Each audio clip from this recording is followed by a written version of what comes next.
passing lanes. And so much of playoff basketball is figuring out what you're willing to give up. And right now it feels like Boston willing to give up the P.J. Washington, Derrick Jones Jr. above the break threes.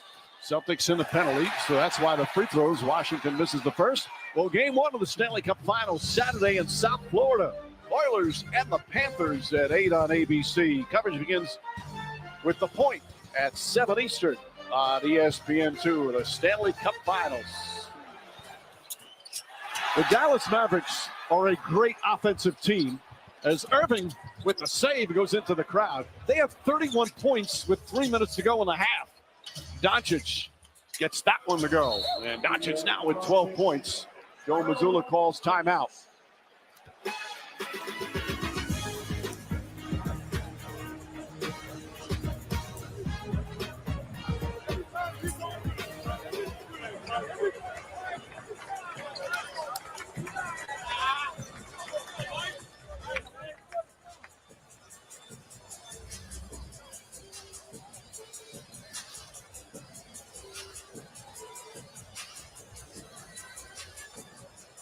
Hamilton Celtics Entertainment Team and the flagship drumline, the official drumline of the Boston Celtics.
Give it up one more time for our Celtics Entertainment Team and the flagship drumline.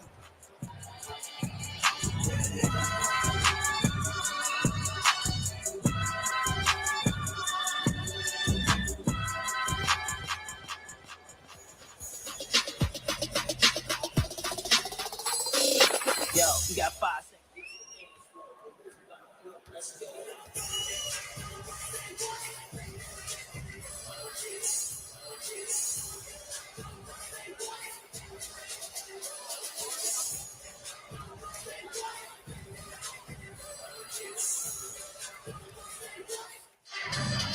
Tonight's Money Moment brought to you by Chime, an historic offensive season for the Boston Celtics. Held a 20-point lead in almost half their games this season in the playoffs.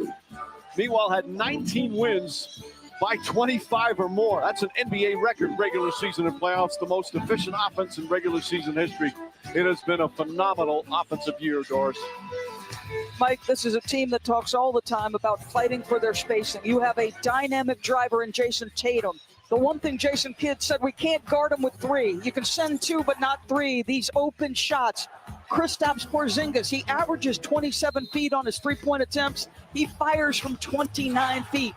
But they need a little bit more defensive urgency, to me, the Dallas Mavericks, against a great offensive team in the Celtics. After the 4-game sweep against Indiana, and it was one competitive sweep, if there is such a thing. Pacers give them all they can handle in most of the games. Tatum on the strong finish. Back up to 27. Celtics right now are taking advantage of every single mismatch And Dallas, when they have contained the basketball, have ended up getting in rotation. Porzingis coming out on his former teammate Doncic. Gets inside, he's double teamed, has to take a rough shot. And PJ Washington right there to throw it down. Washington 6 points. You're Dallas trying to get back in this game. You obviously need to knock down some threes, but plays like that, extra possessions, offensive rebounds, can help you create a margin. Porzingis puts it in. Kristaps Porzingis knocking him down from everywhere. 18 points in 11 minutes. Yes, indeed. Yes, indeed. Y'all know what it is, man. We live. NBA Finals, man. NBA Finals.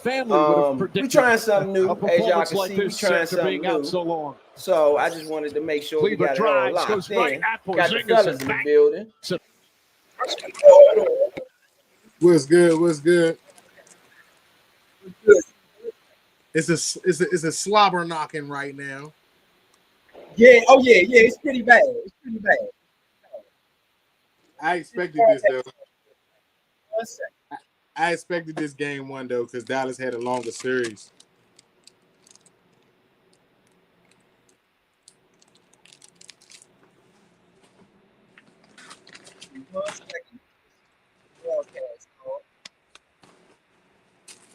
I ain't hear you.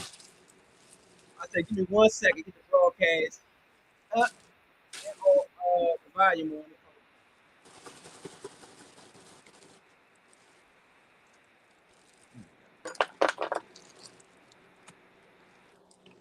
There we go. There we go. Oh, why is it? Okay, there we go. Still went back up. All right. There we go. There we go. There we go. Let me get this other screen in. Yeah, man, it's a slobber knocker. What y'all got so far on in the NBA Finals? Again, we trying something new, so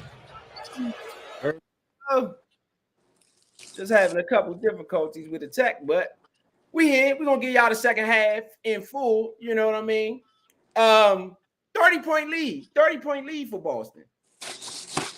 I expected Boston to win the first game because Dallas had a little bit of a longer series.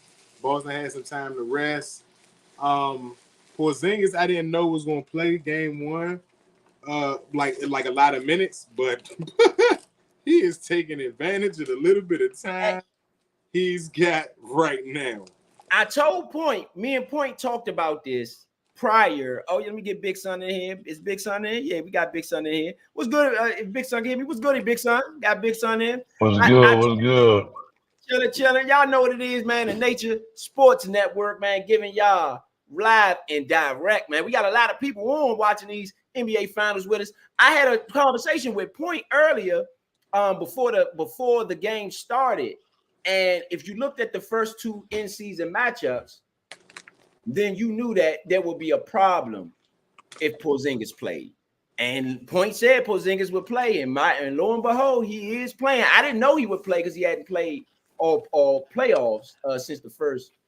I knew he practiced, but I didn't know he was going to play game one. I knew he was trying to play, but like I said, I figured if he played, he was going to be on minute restriction, but he can sit down now.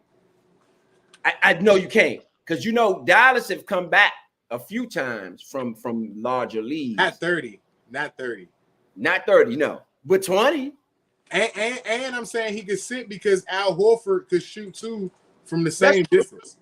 That's true. Al Horford gives them, but Al Horford don't have the size.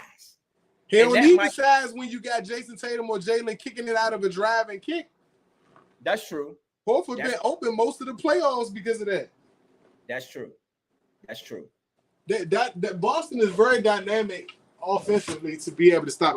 We was having this conversation today with somebody about Jason Tatum and Luka Doncic, who I thought was the better player, and I was like, that's an unfair question to ask. But my thing against Luka, if anything, one, he's a great skilled player. Jason Tatum went to Duke. He's one of the last players to be coached by Krzyzewski. So He's just as skilled, and Jason Tatum has a NBA body. No homo. What I mean by that is that he is built for the physicality of the game. Luka, if they don't call for him, he's going to have a difficult time trying to keep up with Jaylen Brown and Jason Tatum. Who does he check in this finals where he doesn't have to play just as much defense as he wants to play offense? That's a good question. Who you talking about, Kyrie? No, Luka. Oh, Luka. Who does he play defense against? Yes. Tatum. You said against Tatum? Oh, yeah. That's really the only matchup because of his size a little bit. But Luka might be a deficiency on the defensive side of the ball, though. Yeah, in my opinion, like even though Kyrie is smaller, Kyrie can play on Derek White. You know what I'm saying? You can find somewhere for him to go. He can even check Drew Holiday because Drew Holiday is not looking to score 30. I'm not saying he can't, he's just not looking to score 30. So I can see that being a matchup that Kyrie can take, and he's shorter, so he got a better base. Luka does not work out the same way what we grew up knowing NBA bodies to be. Luka, in all intent and purposes, and with all due respect, because it has nothing to do with his skill, but technically around the way, he'd be called a fat boy, a little chubby. And I think on defense, it's not a problem, but you have to work just as hard as the guy that you're checking on defense, on offense to score. I think if your body is not up to par at this far in the season, it could play against you. Yeah, I agree with you. I totally agree with you. I think that now one thing we got to understand too is Jason Kidd is a master. Jason Kidd is a master. So I expect, even in the second half, I still expect maybe this game not to be competitive, but I think they gonna cut this thing down. I got them cutting it down in under 15 at some point in time in this game. I got them cutting it under 15 because I do think Jason Kidd is that good of a coach. You know, Boston been here before, and I'm not sure Jason Tatum wants to fumble this again. I honestly think that Dallas has a chance on winning it. I know I sound crazy because I even said that I didn't think Boston was going to win the finals a long time ago. I have other reasons for my belief in that, but I do love Jason Tatum as a basketball player. I've grown to really like Jaylen Brown, even before, because he was there before Jason Tatum, but I really watched him grow from what being just one type of player to being able to be a better all-around player. He has definitely gotten better. And those guys, in all due respect, have deserved to be there. They have the NBA's most blowouts in a season by 25 by any team ever. right? Like, it's not like their accolades are not there. And I honestly think that Jason Tatum was way too low on the MVP voting this year. Again, I agree with that. Number one teams usually get the nod for their player to at least get acknowledged, and him not being higher up, I think, was a slap in the face. Don't get me wrong, the winner is the Joker, and again, he's a phenomenal player. I cannot take anything away from him and what he's able to do, but I just think that Jason Tatum has been playing on an elite level, at least for the last 2 or 3 years, that he could at least been given a little bit more of a nod. Yeah, I do agree with you. I think that's something that's personal. I think that's something that's personal for Jason Tatum. I do think that he should have had bigger consideration for the MVP. They had the best record in the league. By far, though, I think they had the best record in the league by at least 5 or 6 games. It wasn't even a close thing. You know what I'm saying? Like, by far, they had the best record in the league. And it seems like he got a knock because his GM is actually doing a good job of putting the team together.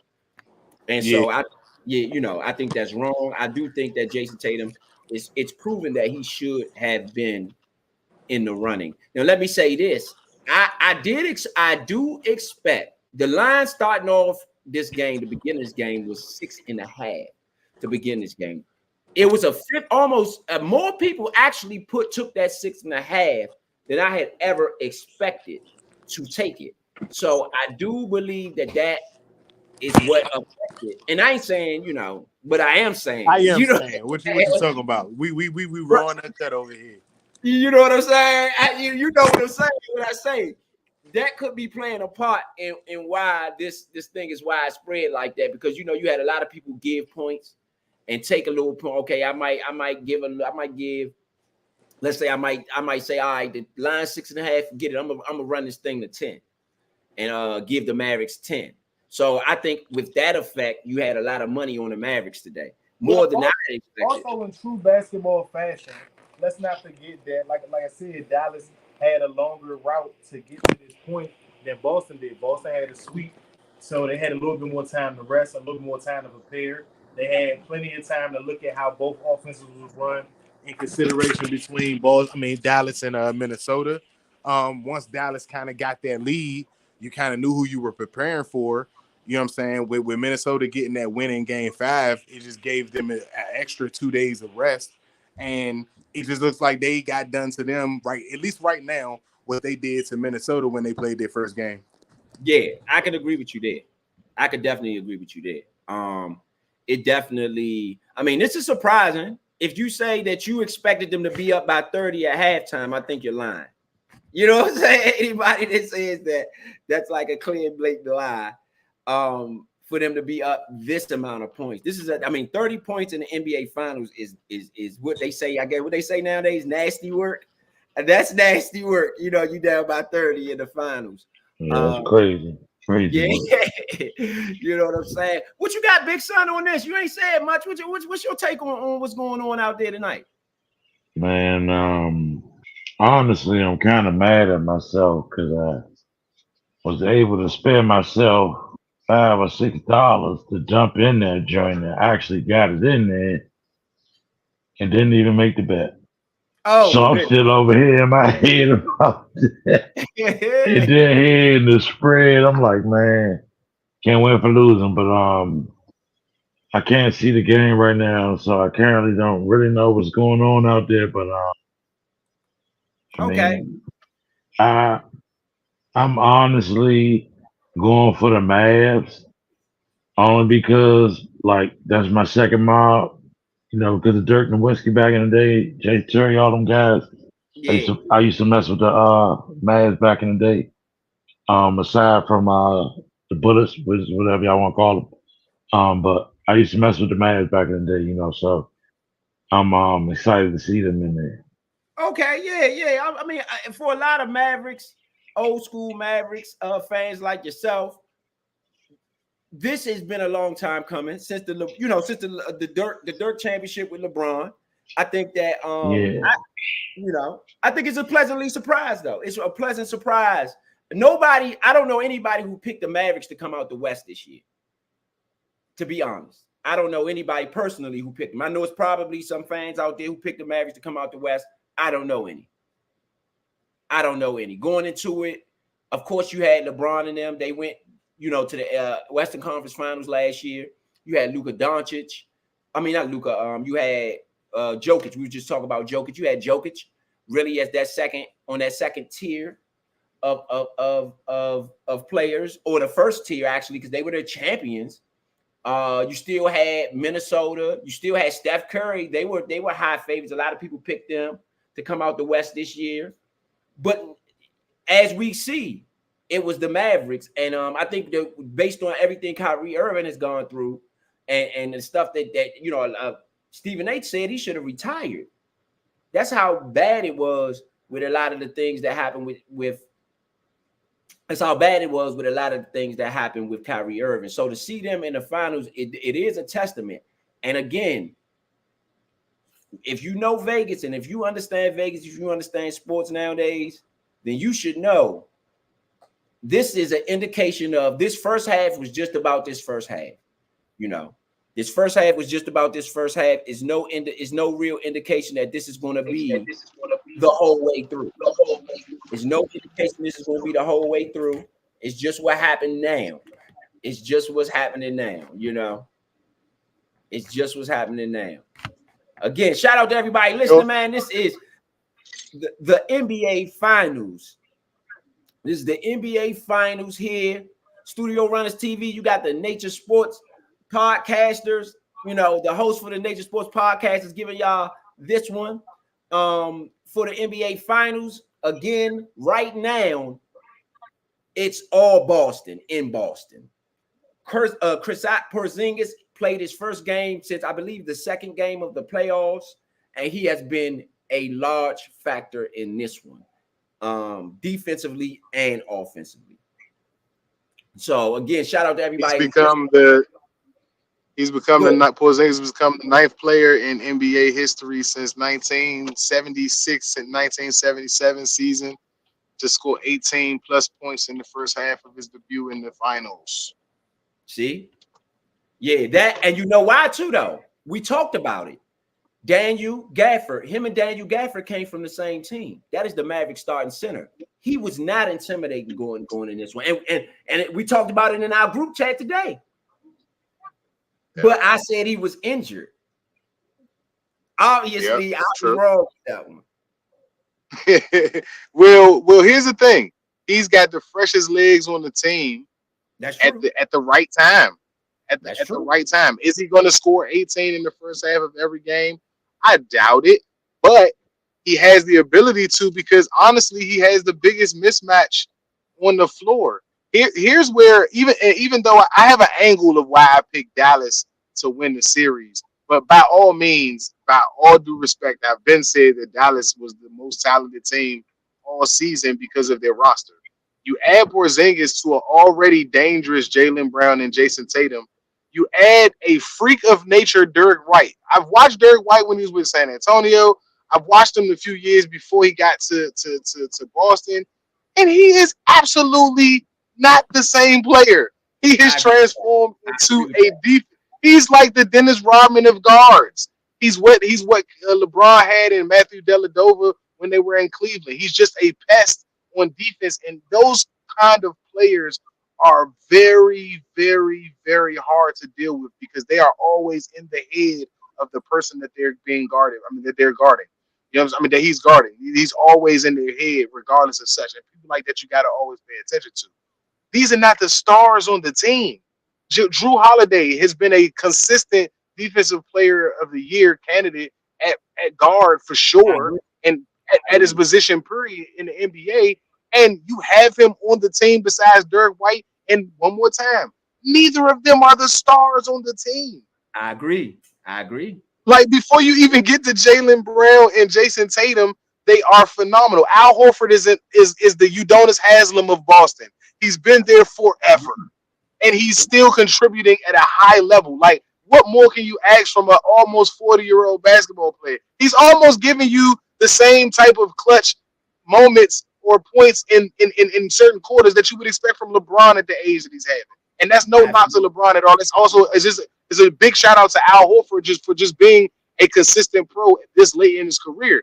But again, when you're not the star at this point in your career, you get to shine like the Andre Iguodala's of the league and stuff. So Boston's team is treacherous to deal with.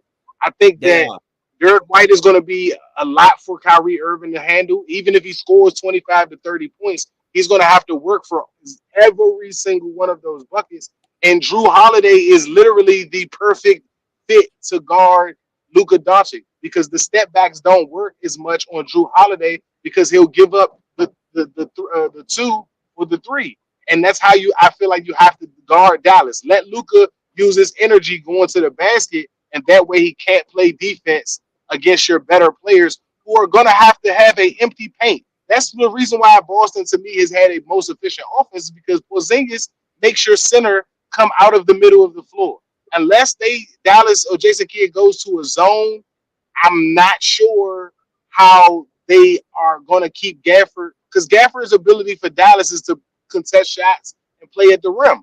If he's out there trying to check Porzingis, he can't do that. And if Porzingis had 18, I don't know if he was even trying to do that in the first half right now. No, you absolutely right. You are absolutely right. Let me ask you this. If you are Jason Kidd right now, what you saying to your team? This is the best we were going to give. This is the best they're going to play. I've got to give them some confidence to let them know that, look, this is the finals. I've been here before. Some of you guys have been here before as far as JaVale McGee's. Like, we're going to have to come up with something that's going to fix where we are. Right now, going into halftime, what I want to do is cut this lead from 30. Yes, they're at home. But if we finish this game and we only lose by 10, we can win game 2. we only lose by 15, and we go on a run, and they have to keep their starters in. We drain more minutes from the starters than required. Because right now they can sit everybody down and try to keep it going if their backups can keep it out. I don't believe they're going to do that because, again, like you said, Dallas has come back from plenty of deficits. They come back from, I think, 3 to 5 17-point games so far before getting to the finals. So they aren't a team to sleep on. But here's my problem with Dallas, and here's what Jason Kidd is going to have to say. Somebody else besides Luka or Kyrie Irving is going to have to step up. It's no way in the world those two players alone score 90 points a night to try to win against Boston because they got to play defense on the other end. And I just don't see them having 3 lockdown defenders that can help them out that much without having to play offense. I agree. So on the second half had started, you had a 3 by Derek White. Speaking of Derek White, to your point, then you had a putback by Daniel Gafford. Luka Doncic just went to the rim. He missed on the layup. We're coming back down court. Derek White, a toss out to the right side to Jaylen Brown, who takes a 3. He misses. You got a rebound by Dallas. They coming back down court. But yeah, to your point, Kyrie with the ball. Kyrie Irving with a easy 2 points. You have now they cut it down to 18. It is a 18-point game, 66-48, 10 minutes left in the third. Okay. Yeah, so as I said, if you Jason Kidd, you want to end the game by if you can't come back, you want to lose by no more than 10, 15 points. That almost ensures me that we can be competitive in the series. But 30 points or 20 points at the end of it, it's not over, but it's hard. It's not hard to motivate two guys. Like you got Luka and Kyrie. I don't think you have to say much as Jason Kidd, but you do have to figure out a game plan to help stop what's going on the offensive side of Boston. Absolutely. Let me ask you. Boston with the ball, 9:28 left. They swinging it around. It was just a turnover by Boston, which followed up by Luka Doncic miss. Al Horford on the miss, Doncic on the rebound. And Dallas is on their way back down. Kyrie Irving on the drive. He missed by Irving. Rebound coming back down the way by Jrue Holiday. Let me ask you this. Tim Hardaway Jr. Why is he not playing? He played really well against Boston in their 2 games that they played Boston. Tim Hardaway Jr. played really well. I think he's going to have, just as you mentioned, somebody else besides Luka and Kyrie going to have to do it. He's going to have to do it. You had a block shot on Luka Doncic by Al Horford and Jaylen Brown got hit with a charge on Luka Doncic. Al Horford played really good defense on Luka Doncic. They're going to see that on the film, and that's a good matchup, I think. Al Horford played, like you said, the step back did not work at all on Al Horford. He blocked that. He's not Rudy Gobert. He's not Rudy. Al Horford. Again, Al Horford's not that fast. You're going to have to beat Al Horford going to the basket. You're not going to be able to beat him on the step back because he's going to play for. Al Horford is a genius. Like, I'm not even making this up. He's a genius. He's a really, really smart dude. Like the school he went to in college, he's got degrees. Like Al Horford is a really smart dude. And again, to play this game this long, you've just seen. I know you know how to watch. I know he knows how to watch film. He's been a part of a few finals with Boston. He's just been there long enough to understand what you're looking at. You know what I'm saying? So I think that's a good matchup. I don't think Rudy Gobert is a bad matchup on all guards. I think he's a bad matchup on Luka because Luka's been successfully doing the same stuff to him for ages. It's the same thing with Chris Paul and Steph Curry. Chris Paul had good games against Steph Curry. It's just that Chris Paul can't check Steph Curry. And after so many times of just showing that you can't do it, you got to switch out. You got to switch that matchup. You can't just keep going. No, yeah, I absolutely agree. I absolutely agree 1,000,000%. I would put Lively in instead of Gafford. If they're going to use Porzingis, I would probably use Lively because here's the thing to me about Porzingis. If I'm Jason Kidd, the way that you played was fast. Even if Luka's slow, he can pass the ball fast. And Lively's a way better athlete than Gafford is. And if we're not protecting the basket because we don't have nobody down there, then I'm going to put the athlete and make Porzingis run. The more he runs, the less I would probably assume that his shot percentage drops. And he's going to be able to get covered because I can come out there. Kyrie Irving with the 2 after the Derek White 2 free throws. Kyrie Irving with the 2. I'm talking about he put Al Horford in the mix going to the basket. That was the first basket in 5 and 5 possessions for the. He put Al Horford in the mix over there on the baseline, and so that was the first basket for Dallas in the last 5 possessions. They had 4 straight turnovers. Before that, Jason Tatum, 68-50, 7 minutes and 52 seconds left in the third. Jason Tatum just with a turnover. He was looking to pass it to Jaylen Brown out on the wing, and he missed them. Ball just goes out of bounds. Boston can't get sloppy. Boston can't get sloppy. Uh-oh. You got another basket by Dallas. Dallas cut it to 16. Time out, Boston Celtics. Yeah, that's what I said. Boston getting sloppy. PJ Washington Jr. PJ Washington Jr. with the drive to the basket. Easy drive to the basket on Derek White. I'm not sure Derek White can hang with him. He's a little too big for Derek White. Yeah, nah, PJ not good. He's good, but he looked like he got about at least 4 or 5 inches on Derek White. PJ Washington is a power forward. Derek White is a shooting guard. Right, that's what I'm saying. So this is getting interesting. Like I said, I do not see Boston running away with this. I do think this game is going to be competitive at some point in time. And I said it's going to get within 15. Hey, I might change that to within 10 before this game is over. I just think it's going to be competitive. Jason Kidd and them are not. They're seasoned. These are not rookies or somebody that you're going to intimidate or scare or try to slide, out of the mix. They are seasoned veterans. They're not scared of the show. They're not scared to get it in. So, this is something big. This is something big, man. This is something big for them to be cut it down. Again, it's 16. Still no panic on Boston's end. Still no panic. But Boston has given up some leads this year, too. Boston has given up a few 20-point leads this year. And I'll get the exact number of how many. I'm going to pull it up now. I think they get bored. They get bored. They get out of their concept. They get out of the system. They start getting a little tacky. Right. Yeah, I agree with that. Reel him in. And I think that Mazzulla is probably telling them that we've been here. We've made mistakes in the past. Have we learned from those mistakes? Mm-hmm. That's a large question on Mazzulla's end as far as with his team. Have we learned from those mistakes?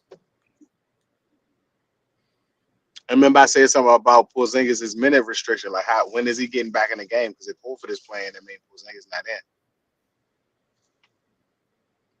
Boston has this year blown. Let me see. Looking for 20-point leads blown this year. I know Boston was second. I'm looking for the exact number that they have blown this year. I got a chart up, but I can't see. They don't have the number up.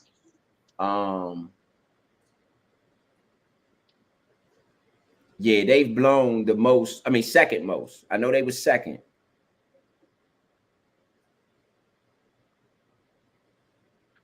I know they were second in the league for most blown leads, plus 20.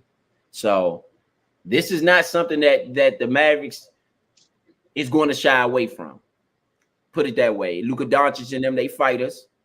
So I do expect them to come in hard, man, and grind it up. I do expect them to come grind it up. Absolutely expect that. Absolutely expect that. Shout out to everybody out there listening and watching. You are dealing with this NBA Finals here live on Studio Runners. Giving y'all exactly what we feel about it. It's a 17. Actually, I said a 16-17. No, sorry, it's 16. 16. Derek White with the miss. Doncic with the rebound. They can cut it to 14 here. Uh-oh. Doncic to the basket. Another 2. Uh-oh. There you go.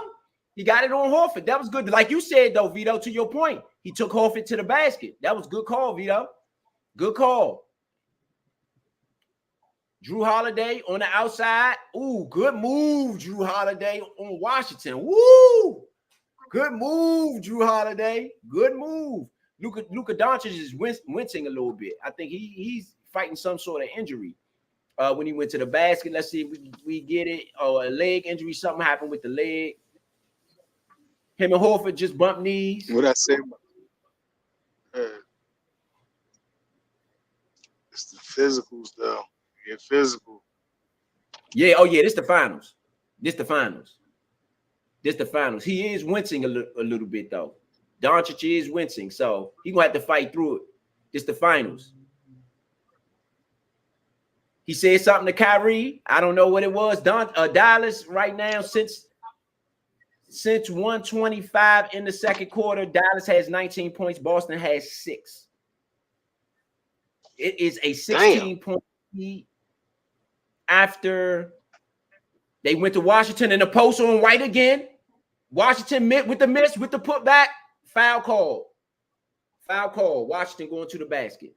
That's what I say. That's a little bit of a mismatch. Washington on because it's just the size. It's just a size advantage. Mm-hmm.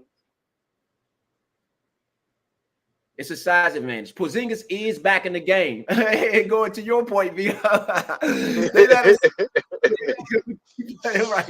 They put him right back on there.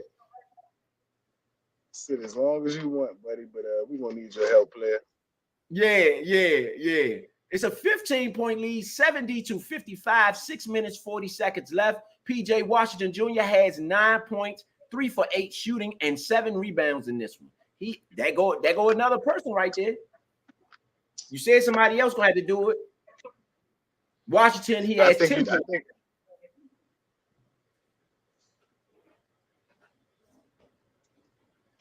Drew Holiday bringing the ball up court. Luka Doncic on him. Pass out to Jaylen Brown. Jaylen Brown at the top of the key. Porzingis sets the pick. You got a foul on the Mavericks. That was Lively. They got, like you said, though, to all the Vito's point, a lot of the adjustments you said, Vito, is exactly what they did. Lively is in the game for Gafford. Gafford is not in. Lively's in. Tatum to the basket. Easy 2. Back up to 16. 6 minutes, 16 seconds left. It's a 72-56. Doncic for 3. Down the drain. Hits it. Woo! Doncic heating up here. Doncic is heating up a little bit. It is down to 13. It's a 13-point game. 13-point game. Drew Holiday hands it off to Jason Tatum. Lively is on him. Man on man out on the wing. He passes it over to Brown for a 3. Brown misses. Doncic with the rebound. Uh-oh. They have a chance to cut it to Kyrie Irving. He passes to Kyrie Irving. Goes to the basket. Good block by Jason Tatum. Back out. And it's a miss. I think who was that shot? I think that was Kyrie Irving on the 3. He missed it. Boston with the rebound.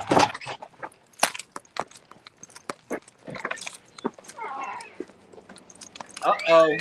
5:33 left in the quarter.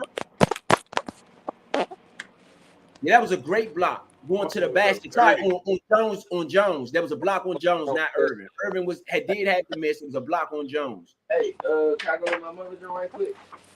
Pick my clothes up. It is top of the key. You had a throw on the block to Porzingis. Lively is on him. Oh, Lively plucks him. Lively plucks him. Lively with the pluck.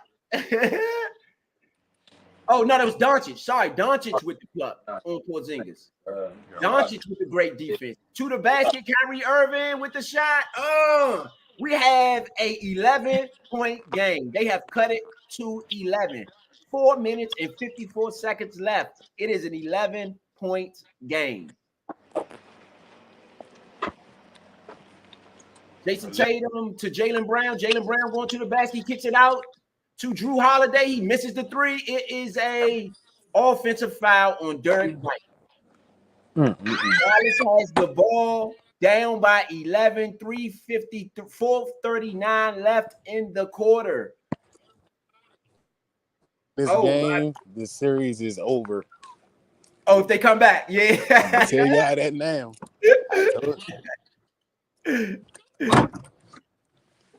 You let Jason Kidd smell blood like this if you want to. Yeah. You let Kyrie smell. First of all, y'all gotta Doncic understand that for Kyrie three. is It is going an through. 8-point game. Doncic for 3. Boston got to take a timeout. Yeah. They didn't came back. 8-point game. Wow. Kyrie has the mentality that nobody gonna respect him unless he win without LeBron. So I got a dog there. Remember I told y'all when we was talking on the John last time that Luka Doncic's whole mindset is trying to prove to people that he better than Kyrie Irving. You think so? Yes, bro. No, it's not a competition where like it's an open discussion type of thing. But in Dallas, they've had this through media. You can find different stuff on Twitter. Kyrie and Luka be going at it in practice, and because Kyrie feels like he's the better player. Don't get me wrong. Kyrie got so much in his bag that I can understand where he's coming from as far as offensive player. Luka, although at 6'8", Kyrie, you don't have the size he does, and he's going out and showing it. Now, again, guess what? Kyrie came to Dallas.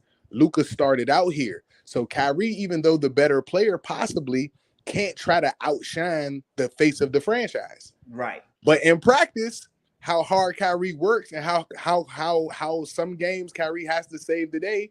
In that last series in Minnesota, Kyrie definitely did some of his big ones when they had to take Luka out, when they needed a break.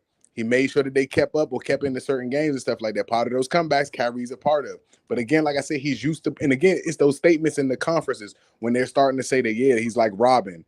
He's a Batman as well. 2 Batmans can be on the team. They're just 2 characters of a fictional world that we're trying to make something out of something that isn't. I'm just saying that I feel like Luka, again, being a foreign player and maybe even admiring what Kyrie is able to do and what he has done in the league. Okay, I'm going to show you I'm better than you, but I'm not showing you I'm better than you to beat you. I'm showing you I'm better than you, and it's doing us wonders as a team. Yeah, absolutely. It's like Kyrie is the motivating factor to making him play a lot better. Yeah.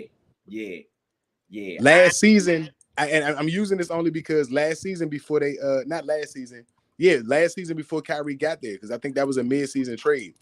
Before Kyrie got there, Luka was, or was it the year before? I think it was last season before Kyrie got there, but whichever year it was, Luka was 33 points for 2 months in a row. It was 33 to 35 points a night for 60 days. For the first 2 months of the NBA season, Luka was on fire, and he gassed out near the end of the year. He couldn't hold up with performing the same way.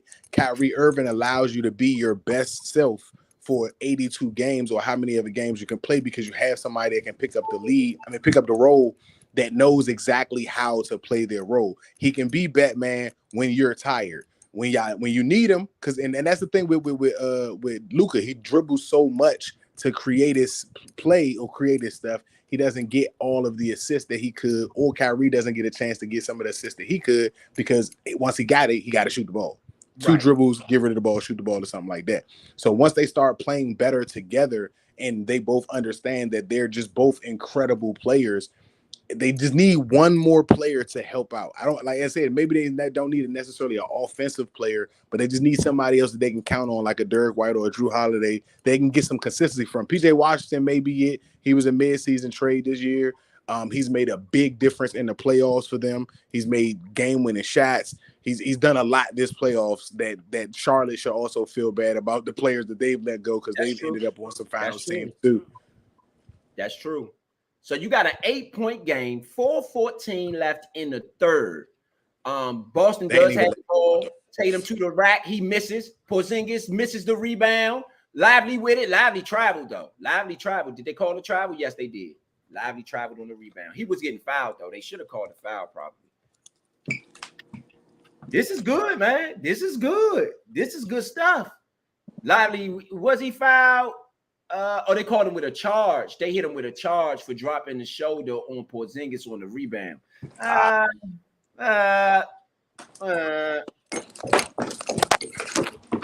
Austin with the ball. Brown at the top of the key. Brown dribbling to the rack. Lively foul. They're gonna need Jason. They're gonna need Brown to step up though. They are better. That's why Brown got. I think that Boston is better when Brown is kind of leading the pack. If that makes any sense. No offense to Jason Tatum. I just think that Brown got a certain tenacity or tenaciousness, ferociousness that Tatum got too, but Brown got it too. You know, a different type of it. If that makes any sense.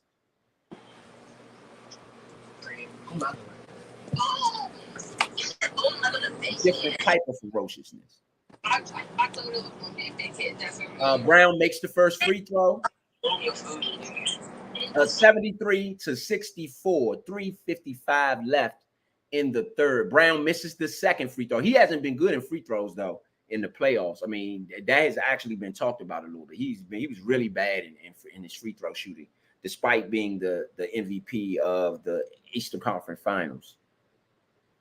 Luka Doncic pass out to Kyrie. Kyrie, oh, great move on Brown to the rack. He does it. He held it up. Good shot. Makes it. Kyrie, oh, what they call travel? They got him with the travel. No basket. They said he slid. He slid, which he did. Oh, yeah, he switched his pivot. Yes, he did. He traveled. Good call. 9 turnovers for Dallas. 11 turnovers for Boston. That's a lot of turnovers. Tatum with the hesitation, going to the rack, looking for Porzingis for the three. Porzingis misses. Rebound, Tatum, offensive rebound, slides to Porzingis, dunk. Boston is back up by 11 points, double digits, with the dunk by Porzingis. Kyrie Irving on the other side, 4-3. He misses. Porzingis with the rebound, gives it off to Tatum. Got 2:55 left and 2:55 left in the third. Big Son back with us. Down to the rack. Drew Holiday to Jaylen Brown, sorry. He is again fouled by Likely.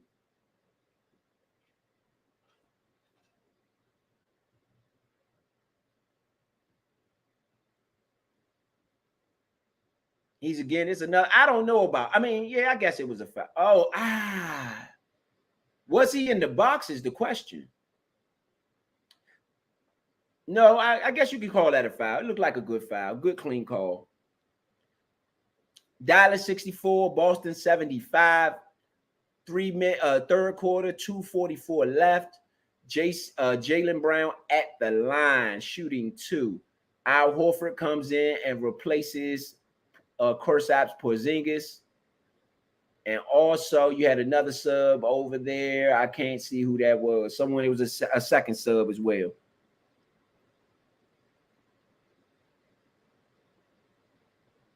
Jaylen Brown makes both of them. 13-point lead now. Back up to 13. Boston seemed to be catching their footing a little bit. Drew Holiday, I believe, has played the whole game. Oh, you got an attempt to Brown. They got it to him this time. Great block by Jaylen Brown with the block. To Horford on the other side for 3. Brick City. Luka Doncic is coming on the other end. Luka steps back on Horford. He misses. That was a quick shot. A quick ill-advised shot by Luka Doncic. Quick ill-advised shot. Jaylen Brown slows it down. We're under 2 minutes in the third quarter. Brown swings it to Tatum. Top of the key, 3. Good. They are up by 16 again. Timeout, Dallas Mavericks. I think Dallas may have waited too late to use that timeout. I think once it got to 13, I think they should have used the timeout. Or once it broke 10, because I think they had a unique opportunity to really, you want to get to 10, you kind of want to keep it there so until you can get it to 5. I think if things start reeling, you want to catch it before it reel too bad before you get on the other side of 15.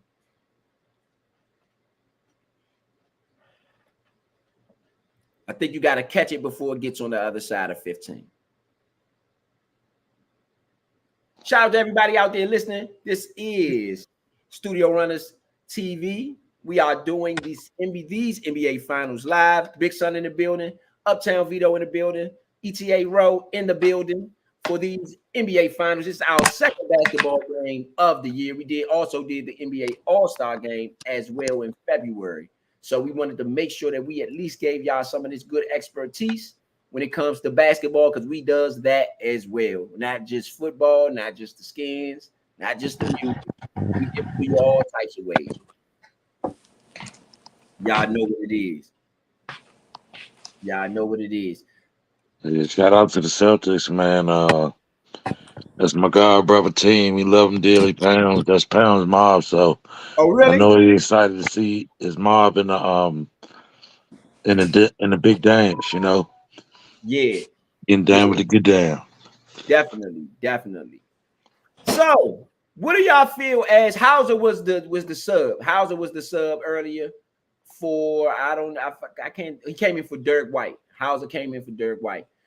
What are y'all feelings on the Wizards? Since this is a DC show. For those who don't know, we got the host of the Nature D Sports DC. What y'all got on the Wizards?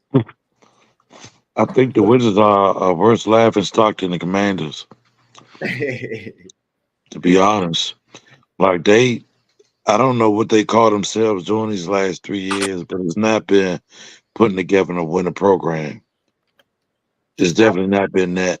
I think they shipped out every single piece that meant something to them or meant something to people here. And now we're looking around like, where's the face of our team? Who is the face of our team? I mean, where do you even start? Like, it's ugly. I personally don't even like going to Wizards games no more. That's where I'm at with it. Let me ask you, what changes would you make if you are the Wizards GM? For one, I'll stop going getting these guys you can't even pronounce their names. That'll be number one. You know what I'm saying? You can't pronounce some of these guys' names. You don't know what they did, where they were at. It's still not translating to what I'm gonna say. United States basketball. Like, a lot of these guys play overseas and all that. Like, I don't know how they are overseas, but I know here in America, we go like, we might go to homeboy, we might go to our cousin's house, and we at our cousin's house in his neighborhood in that park, and they got like, 20, 30 guys from the neighborhood, and they run a 5-on-5 all day. I don't know how they do it over there. But I'm so sick and tired of seeing guys we can't even pronounce their name. And then the one guy, the name that I could pronounce, Hachimura, y'all go get rid of him. That's true. So like, I'm just sick and tired of them selling off everything. It's like y'all the biggest sellouts in the game right now. Y'all literally sold everything off. So like, what, we just be Washington DC just be a tourist attraction? Like, no. What does the team here for? What, because y'all want to sell them all to Virginia? No. Now that you can't do that, get in that room. I want a certified big man, number one. Give me a certified big man. A certified big man here since Jahadi White, and that's a long stretch. Right. You know what I'm saying? Right. People may argue, oh, Brendan Haywood and JaVale McGee, them niggas was goof troops when they was here. Yeah, they were. Both of them, they were goof troops. You know what I'm saying? They ain't certified big man. I like Jahadi White. He was a dog. You know what I'm saying? Me personally, I like physical players like Jahadi White, Gafford. You got Gafford up out of here. You know what I'm saying? So I want them to get us a certified big man. Hey. Brendan Haywood was okay. Brendan Haywood wasn't bad. He wasn't bad. Good too, but he wasn't. I don't think he would. Brendan Haywood wasn't the Haywood in that Tar Heel uniform. He was what he could be in the NBA. Not everybody can't play the same game in college as they can in the big boys, bro. It's hard. It's some people's game don't translate to that. Like, and honestly, for what Haywood was with the Wizards at the time he was with the Wizards, I don't think he was bad. That's just my opinion. I really don't. I don't, because I don't think he I don't think he played worse than what was expected, and I don't think he played above what was expected, but I think he gave you exactly what you expected from him. And sometimes you got to look at like Drew Gooden. Drew Gooden was the player of the year in college basketball. Drew Gooden was a dog in Kansas.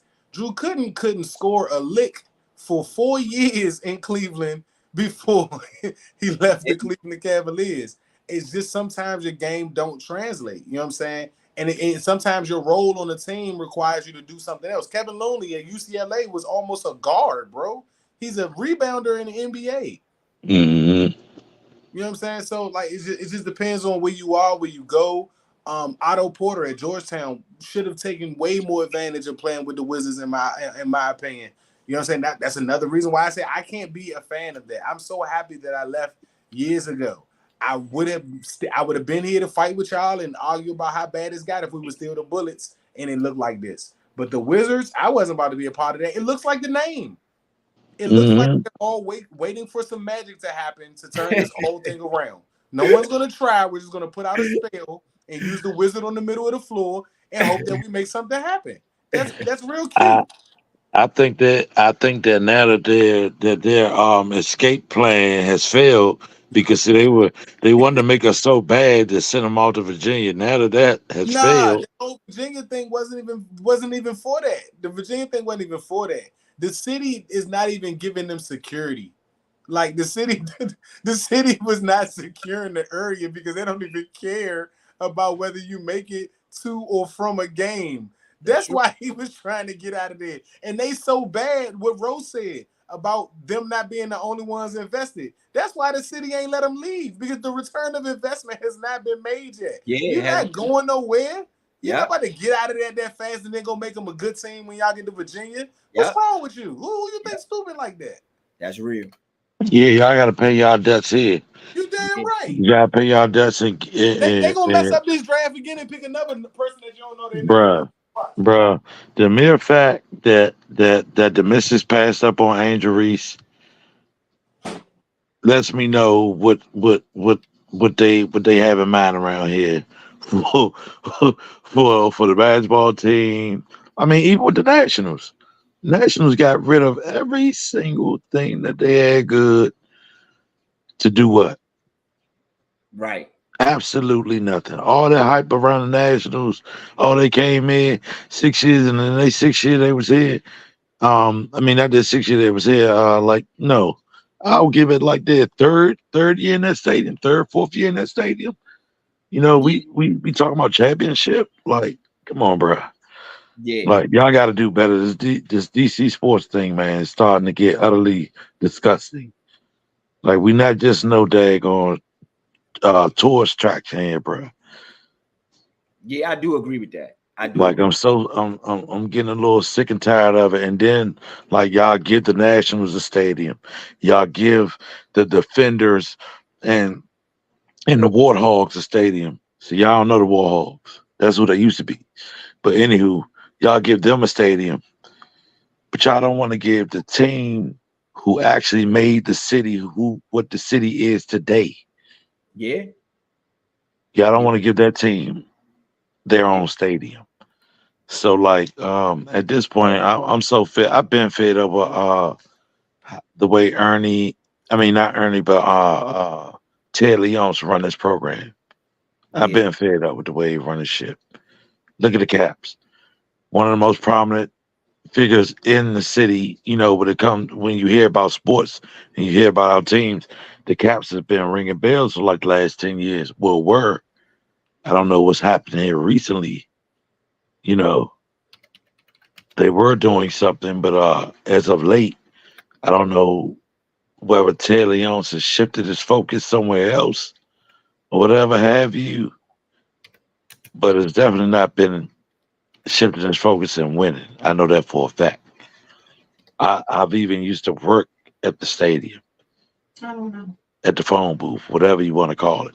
I used to work there, Capital One Arena. So I know how,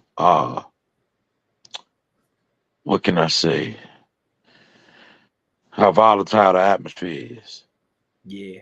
Shout out to everybody out there listening. This is the start of the fourth quarter. Boston has ballooned the lead back up to 20 points. It is 11 minutes left. 1 minute has gone away in the fourth quarter. It is 11 minutes left in the fourth. And Boston has really separated themselves from the Mavericks. Dirk Jones just went in for a dunk, which was blocked. Luka Doncic is still on the court. Kyrie Irving is still on the court. So when the game started, was it plus 6.5 for the Mavericks or what? Plus 6.5 for the Mavericks. Plus 6.5 was the line for the Mavericks. So it looks, I mean, from the looks of things right now, it look like Boston gonna cover. They look like Boston gonna cover, but it was a lot of money on the Mavericks. More of the money was on the Mavericks than Boston on that 6.5. A lot of people took that 6.5. Yeah, they thought that they would be, reasonably close. Yeah, I'm not sure that everybody was aware that Porzingis was going to play too. I think that was a factor too, because if you looked at the previous games, Porzingis was an X factor even in the games during the season. So I'm not sure everybody knew that he was going to play, and so they might have bet differently if Jason Tatum went baseline, tried to score there, and the ball was batted out of bounds. It'll be Boston's ball on their side of the court. I'm not sure. I think everybody bet not knowing Porzingis was going to play. That's just my opinion. I don't have any inside information on why people bet what they bet. You're a Charger, baby. But I do believe that they wasn't aware that Porzingis was going to play. Porzingis was a big X factor in the games during the season as well. He was a mismatch. Mm-hmm. And so you have Derek White at the top of the key looking for Porzingis. It is a turnover by Boston. Dirk Jones to the rack. He should have passed it probably. He missed.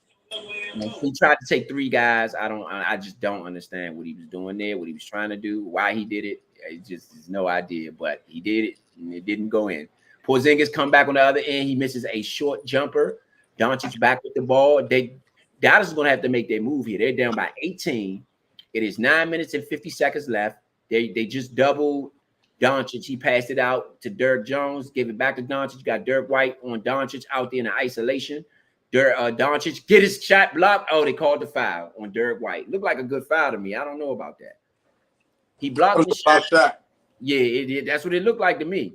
I didn't see a foul. I guess they're going to call it the body, but it looked like to me Doncic initiated the contact. He always do. Yeah, they called it. It's an 18-point game. Dallas with a chance to cut it to 16. Makes the first one. Lively is coming back in the game. He comes in for Keebler. We haven't seen as much as Gafford as I would expect it, though. We haven't seen as much as Gafford as I would expect.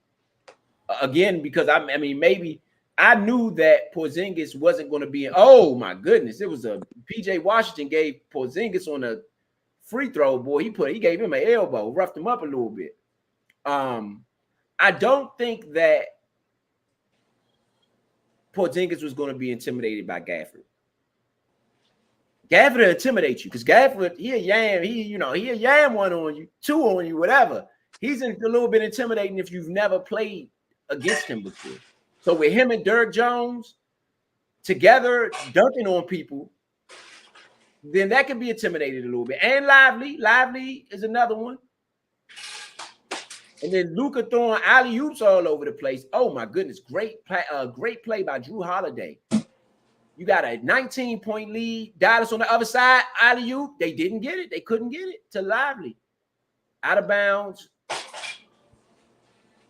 Looks like it's Boston ball.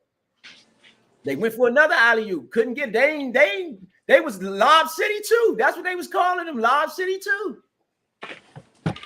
Not today. Them lobs ain't work today.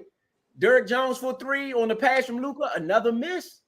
This 19 points ain't going to be able to. I think that Dallas has to take the ball to the rack a little bit, though. They shooting a little too many jumpers to be down as many points as they down. When you're down, I mean, my position is always play good defense and get high percentage shots on the other side of the ball, on the other side of the court. That's always, I don't think threes are going to get you back in it.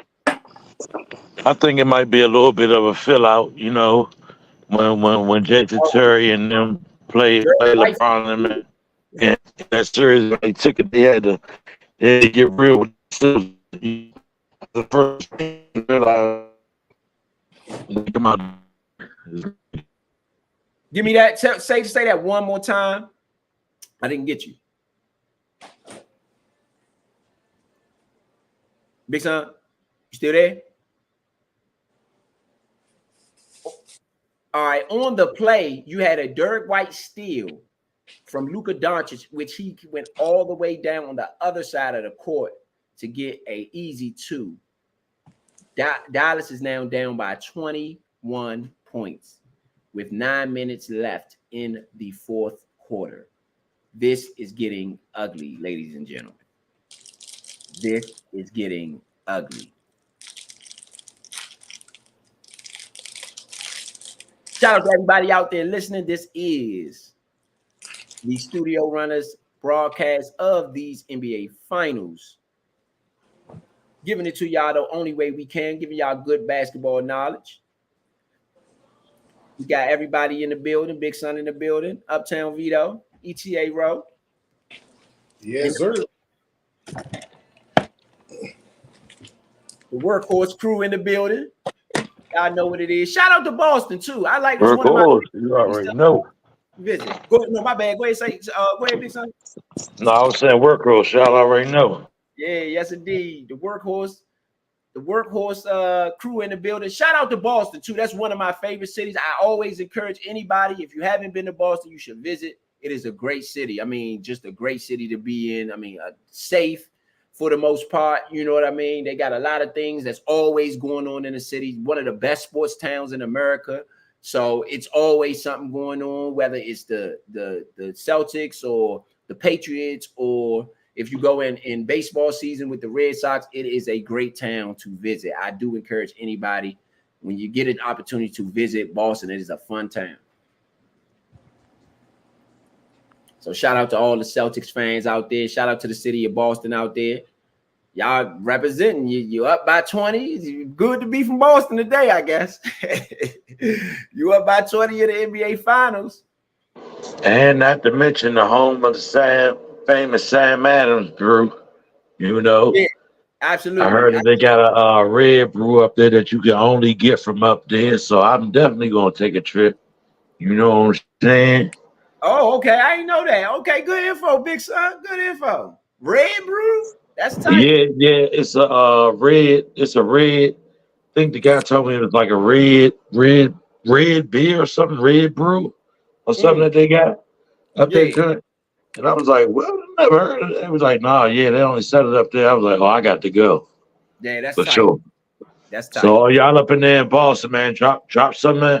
Drop it up in the comments where I can go find the Sam Adams brewery at, man, but that red brew. Absolutely. Yeah, we definitely looking for the red brew, the Sam Adams red brew. You know what I'm saying? So definitely drop it off in the comments if you can. If you're from the Boston area, where we can get that red brew from. They are decked in green out there, though. I will say that. That place is all green. I do not see a Mavericks jersey in the building anywhere. 21-point lead. Luka Doncic with the ball. 8:22 left in the fourth quarter. Doncic looks like he's trying to go to the rack. Mid-range, he misses. Tatum with the rebound. Boston ball again, up by 21. 8 minutes left in the fourth quarter.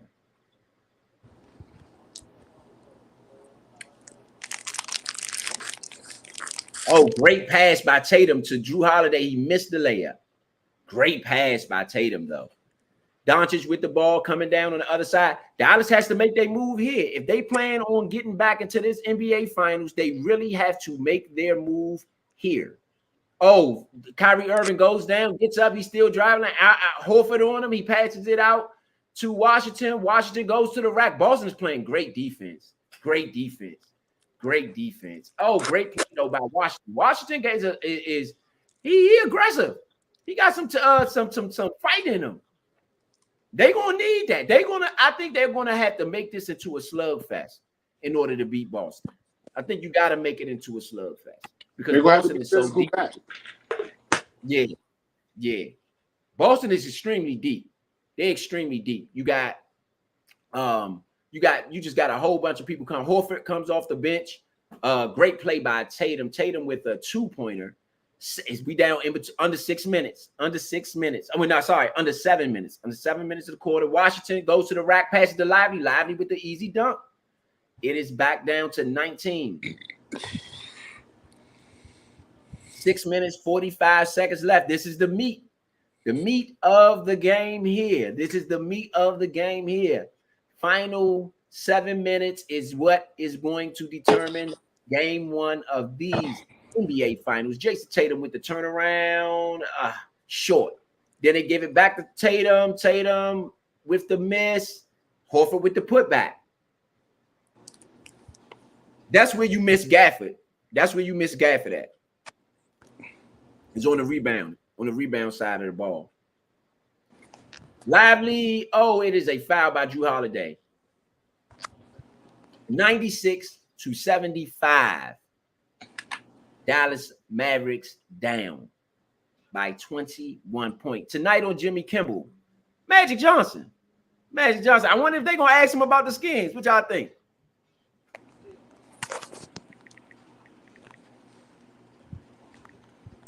Huh? Magic Johnson is going to be on Jimmy Kimmel. Question of the day. Does Jimmy Kimmel ask Magic Johnson about the Skins? Why not? Of course.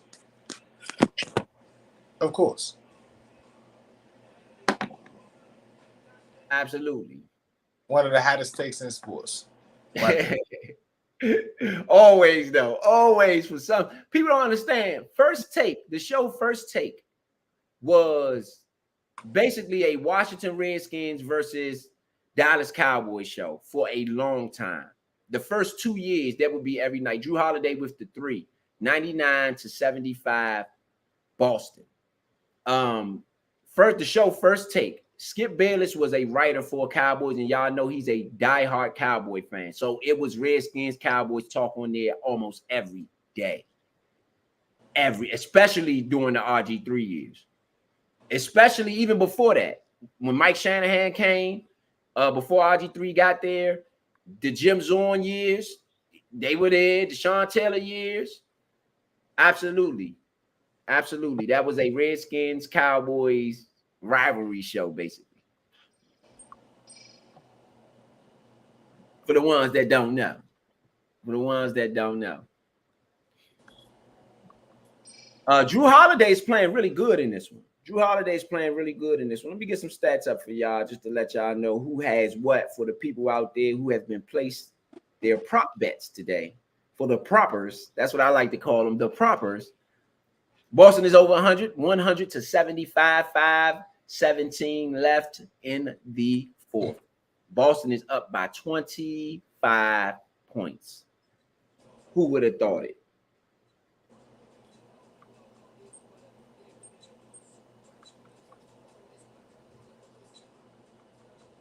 I'm not going to say it's over, right? 7 players have multiple threes for the Boston Celtics today.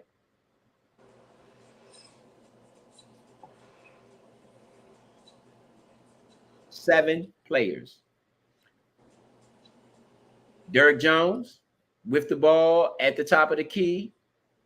Horford on him. Horford played good defense. Missed by Jones. Timeout. Boston Celtics. I think you sit. Now, the question is, you up by 25. It's under 5 minutes. You sit. I agree. I was going to ask. What are you playing for? I was going to ask. What you think, Big Son? Do you sit the players? Yeah, I mean, under 5 minutes, up 25. If you lose, you deserve to lose. Sit your ass down. In this game thus far, just to give y'all a little bit of stats, Luka Doncic has 30 points in this one. Kyrie Irving has 12. PJ Washington has 14. Derrick Jones has 5. And Daniel Gafford have 8. Luka Doncic has 10 rebounds, 30 and 10 for Luka Doncic. Big game. He only has 1 assist, though. I don't know if that's going to get it done for the Dallas Mavericks. Like you said, Vito, they're going to need others to step up. Dirk Lively has 5 rebounds. PJ Washington has 8 rebounds, has 14 and 8 for PJ Washington. He definitely showed up. Kyrie Irving going to have more. 12 ain't going to do it. They're not going to win with you only getting 12, Kyrie. Hell no. That's not enough. Boston. Nah, Kyrie, you are a champion. You are MVP caliber player. 12 points in the playoffs, my brother, is not going to do. Yeah. That ain't going to do, bro. Boston, but it's also to what I was saying about Luka holding on to the ball too long. They both need the ball, and Kyrie worked just as long as Luka do. Like, I think Kyrie is a little bit more attack once he got the ball. Like, he won't do what he got to do with it. But they both hold the ball really long, bro. And I just don't see one being able to get assists to the other one. Like, imagine Luka trying to find Kyrie as a spot-up shooter. He's short, so he got to get the ball while he open. He can't get it while he on somebody trying to get a wide-open shot. And then his best attribute is creating on the defender being off balance. I don't see that being the case when you don't got the ball.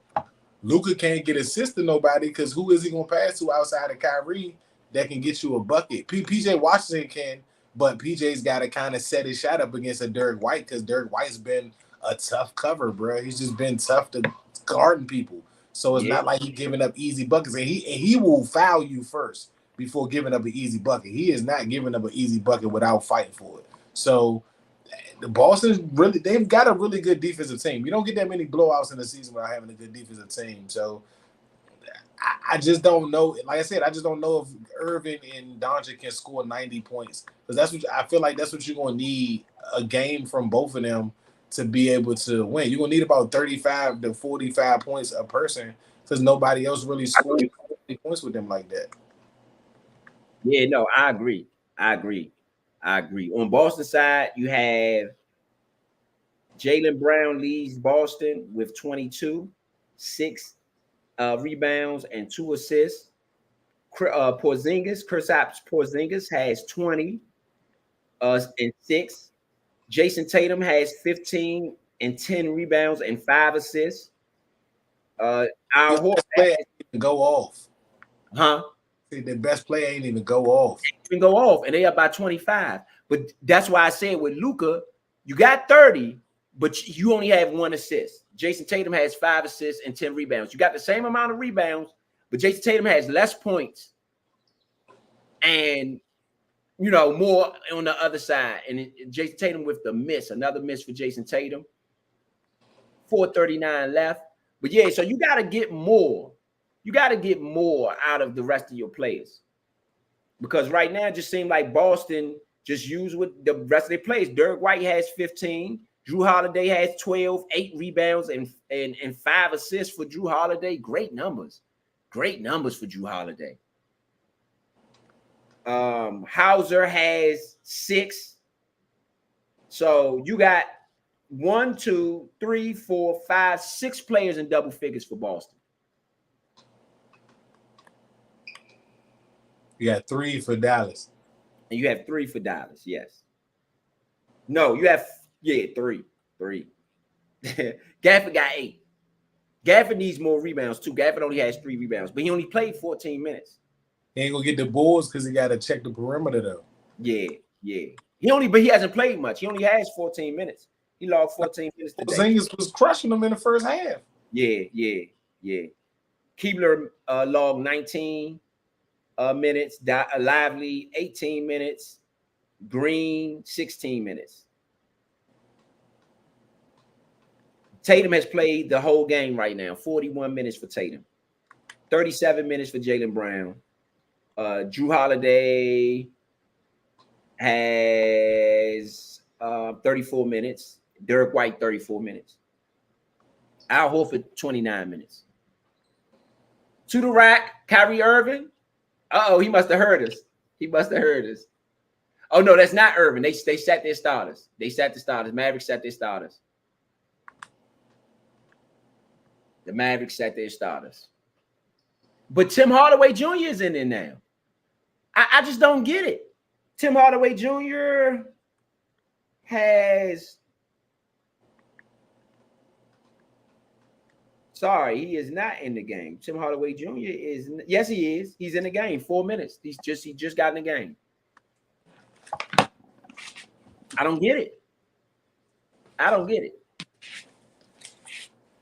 Oh, they just now put Tim Hardaway Jr. in.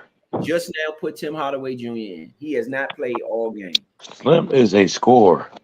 What are y'all doing? Because who is he going to check? Derek White. Hell no, bruh. Have you seen Derek White this playoffs, bruh? He's looked good, but he's mostly he's looked good in all facets of the games. I'm not going to take nothing away from him, but I don't think that he just, to me, he just playing out of body right now. Right, like Derek White having a season. I would test him for drugs. I'm for real. I would test him for drugs, bro. He's never played this out of body before, bro. Like I don't know what or who he met in Boston. Whatever's in the water up there allows people to get near long up there. So whatever's in the water up there, I'm just saying he had some of it. He didn't cut his hair off. He bald. He wasn't a bald head. Like no, he's out of his mind. Oh, he got the ball head. Got the ball here, yeah, Derek White. Oh man, he got the cocoa butter baby oil joint. Oh nah, yeah, that's serious business. And he got the beard. He still got the beard though. Yes, bro. Oh yeah, it's crazy work going on. It's good. It's crazy work. He's Dennis Rodman of the gods right now, bro. My man lost his mind, bro. He playing like it too. Yeah. My man went Alibaba on us. Like shout out to Derek White, man. All of the ballers out there, man. It's not all about scoring buckets, man. I try to tell my nephews that so much. Shout out to all the athletes in the DC, DMV area, all you young guys. I promise y'all, if y'all can make 80 to 90% of your free throws, and if you hustle, I'm talking about hustle to a point that you are annoying to other players, you can go get you a bag in college right now. In the last 2 seasons in the NCAA, the average for free throws is 60-something%, bro. Low 70s. It's atrocious. I couldn't even play basketball for my junior high school team unless you made 7 out of 10 free throws. That's all positions. There was no excuse about what position you was. The coach didn't care how good you was outside of being able to shoot free. If you could not shoot free throws, if you could not make layups with your left and right hand, you couldn't make the team. The standards of some of these teams is crazy nowadays. And I'm just saying, and if that's the case, and if it's all about what you see online, I've watched these online kids go get bust by some regular hoopers who don't got all that same stuff. Play some defense, learn how to play defense. Don't be afraid to learn how to get coached. Shoot good free throws. Be reliable so that you can play at the end of the most important parts of the game is the end of the game. And if you can shoot free throws, you got a job in a league where nobody seems to be able to want to shoot them jobs. Yeah, I agree with that. Yeah, the free throws on the free throw side, I mean, that has been crazy in the NBA. And I don't know if it's been worse than any other time. I know we've had superstars in the NBA who haven't had good free throw percentages. You know, you had a couple of them. However, you are absolutely right. Everything you said, I totally agree with. If you can shoot some free throws, play good defense, and hustle, you got a spot on almost any team. They'll take that. Because guaranteed, if we knew what Vito just stated to us when we was coming up, fellas, we knew where we would have been. Right. There's no question about that. College was paying us. We would have went to college to play some ball and got paid ridiculously. Right. Yes, sir. Hauser for 3. Boston is up by 23. 1 minute and 33 seconds left in this one. Dallas kind of dribbling it out. This guy though that they had come in, let me see who this guy is. Hardy has 11 off the bench late. He might see some more playing time, I would assume. Even though he's doing it against the backups, Boston has pretty much took their regular guys out. But Hardy is showing some heart and showing that he at least wants to score right now. Kyrie Irving has one more point than Hardy. I thought Hardy was Irving. They had similar build Hardy had, except Hardy got cornrows. That's the only difference. It's another 3 for Dallas. Dallas is down by 18. The backups that came, maybe the backups should have got more playing time.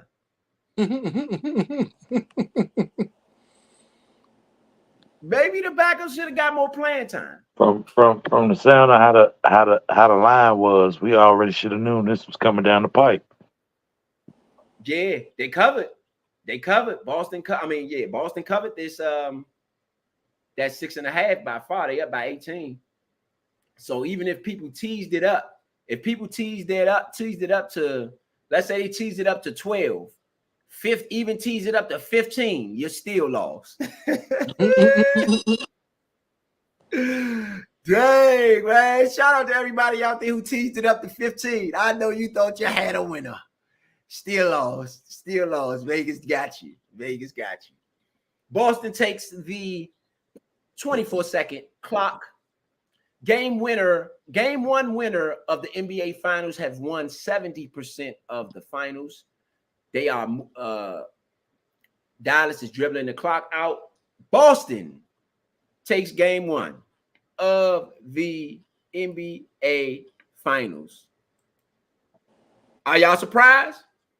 What y'all got on this? Nah, I'm not surprised. At how much? By how much? Yes, I ain't gonna hold you. I'm surprised on that, but I'm not surprised that Boston took this one.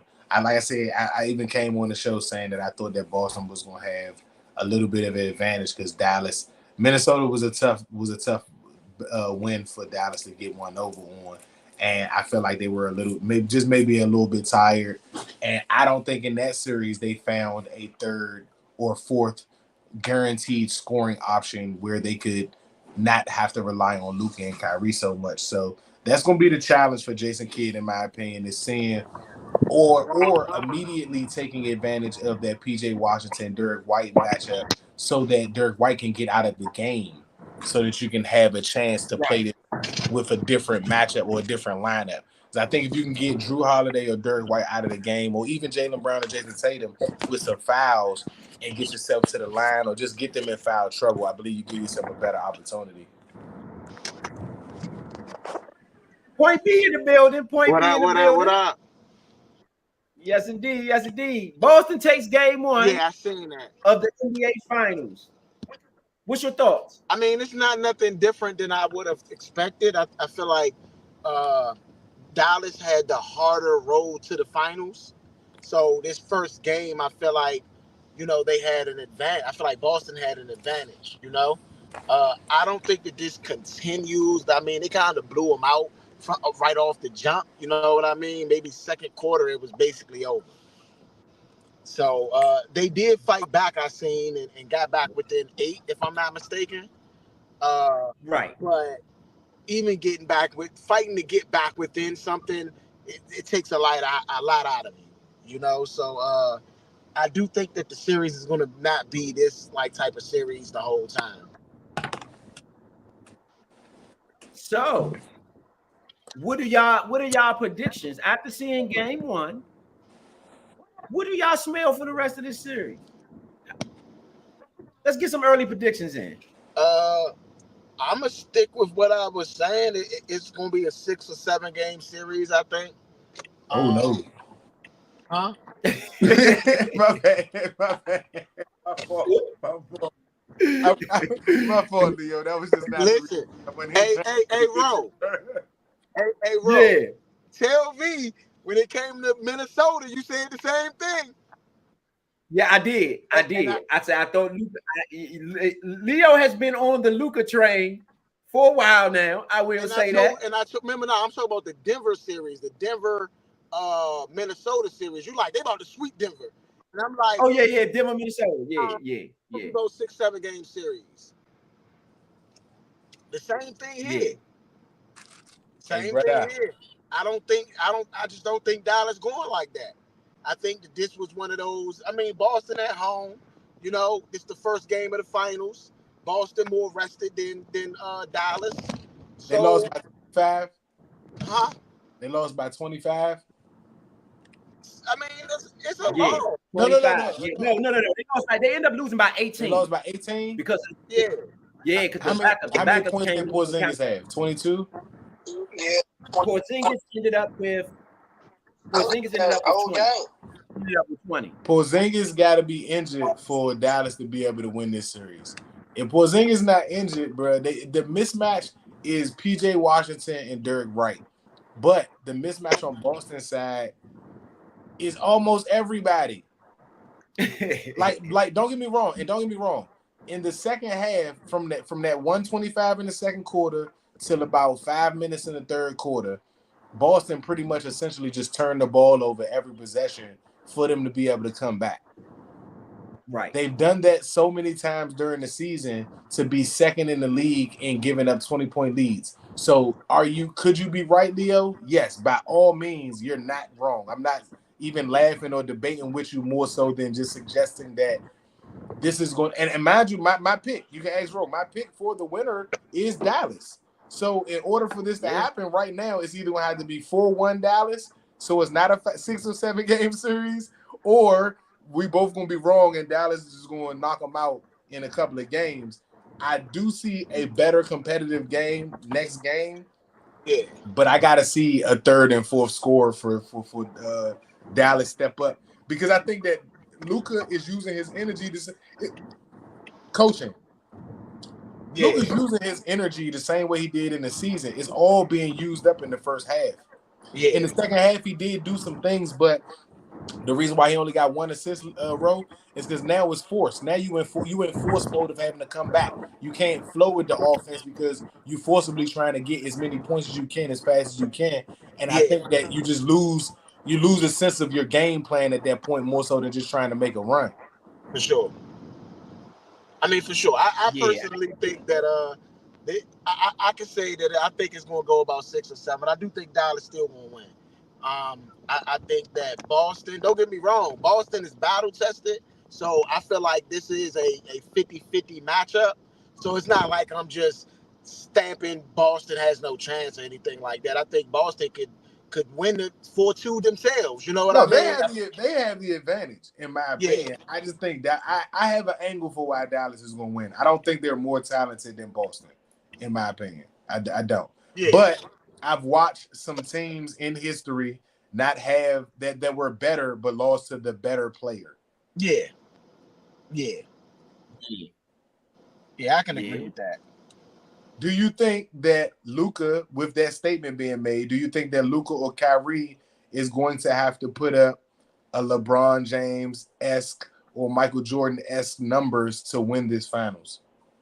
They're gonna have to be Jordan Pippen. It's gonna have to be both of them. Like, not both of them be Jordan, but each one of them be Jordan one night, 2 nights. You know what I mean? Right. Like, they're gonna need those memorable, epic performances if they're gonna beat Tatum, because they're Tatum and Brown. You know, Tatum and Brown is and it's not only Tatum and Brown though. You still got Drew Holiday. To Vito's point, you still got Chris Porzingis. You still got Derek White. I mean, them guys are stacked. Porzingis is the mismatch. He had 18 in the first half or something like that. You know? Yes. Yeah. So like, he's the obvious mismatch in my opinion.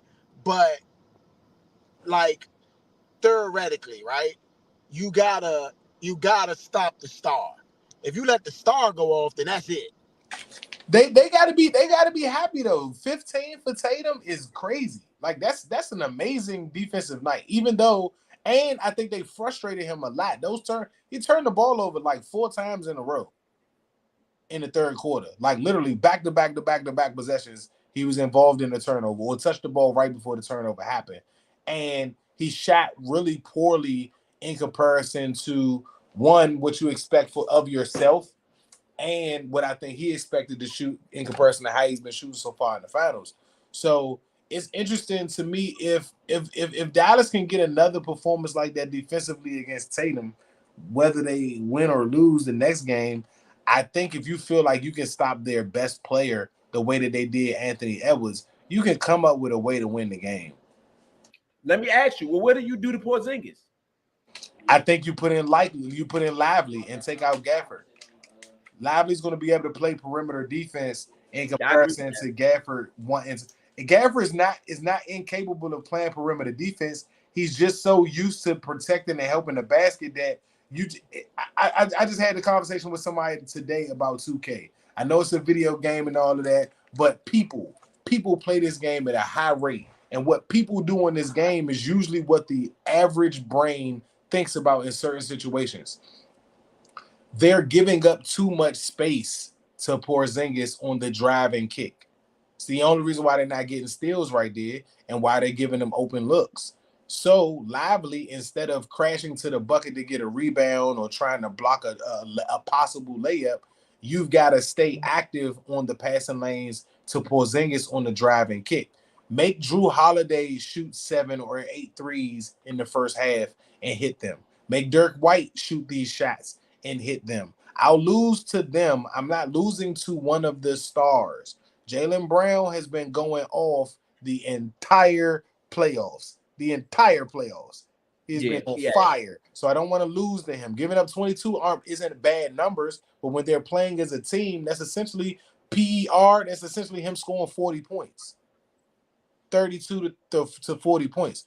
Jason Tatum scoring 15. His PER was horrible tonight. So you've done your job there. But Porzingis, who you may not have thought about, but I know you knew about him during the season, he's had 18 in the first half. Now he only scored 4 points in the second half. So you have to look at whatever you did as far as playing Lively and giving Gafford a little bit of less minutes. It affected that, and they didn't play him as much. So you're looking at maybe he's going to be on minute restriction. So in the first half, if you can get him to miss some shots and not take covered shots, if he makes some of them, cool. But if he can take cover shots and only end the half with single digits, 9, 8, 7, maybe 11 on a good night, you've done your job. And in the second half, you know he's going to start off on the bench, and you'll have Horford in the game.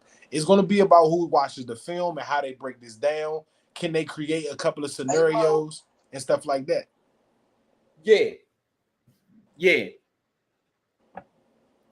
No, I agree with you, Vito. I agree with you.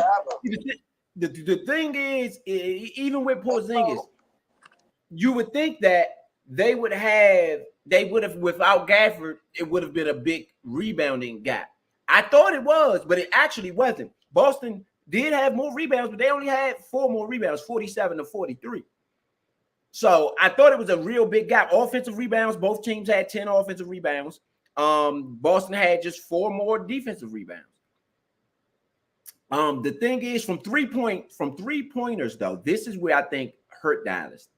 Dallas was 7 for 27 from 3. And whereas though Boston was 16 for 42. That's a 38% percentile. So I think that 7 for 27, that is 25% from 3. I think that is where, because when it comes to free throws, I think that's where another thing where both teams going to have to clean it up, because Boston in free throws they shot 68% from free throws, and Dallas was even worse than that, 63%. So I think Dallas, going back to your original point, Vito, that you made, you said if you can shoot free throws, you can and play some good defense, you'll be all right. And so they didn't really shoot. Either team didn't shoot well from 3. From free throws. But I think the Mavericks will need those points even more than Boston. So I think they got to really clean up your free throws. When you look at the field goal percentage, they're going to have to get better at that. They shot 35 for 84, 41% for the Mavericks, 39 for 82, 47% from the field for Boston. That is way too high. Just to be honest, that is super high. 47%, you shooting 47% from the field. That is high. So I think that they'll have to clean that up. Dallas will have to clean that up. Moving down to the turnovers, Boston actually had more turnovers than Dallas. Points in the paint, Dallas had many more points in the paint than Boston. Dallas had 46 points in the paint to Boston's 34 points in the paint. So there it might be an advantage there that we're not talking about. Boston does shoot a lot of threes. I think in order for Dallas to stay in this series and able to even overtake this series, they will have to get better at defending the three. 38.1 was this percentile for the Celtics from three. I think that's high. You want to get them down to maybe 30%, between 30 and 33%. So 38 is a little too high. I think if y'all defend the three just a tad bit better, 16 for 42 is not super bad, but 16 threes is a lot. And 16 for 42, Boston could have been better. That's another thing y'all got to think about. Boston didn't play their best game either, especially when you look at the 12 turnovers and the 68 percentile from free throw range. So, you know, you got a lot of stuff there. It's just game one. Again, if you are Jason Kidd, what do you say? And then we'll go into final thoughts.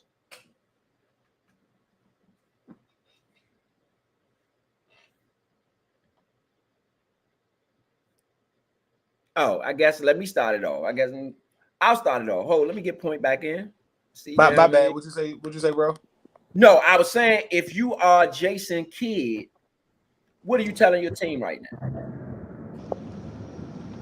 It's a long series. If the finals was won in one game, then we blew it. That's not the case here. It's a long series. You know what I'm saying? It's one of 7 games. All right. They beat us tonight. They were at home. They did what they were supposed to do. They handled business at home.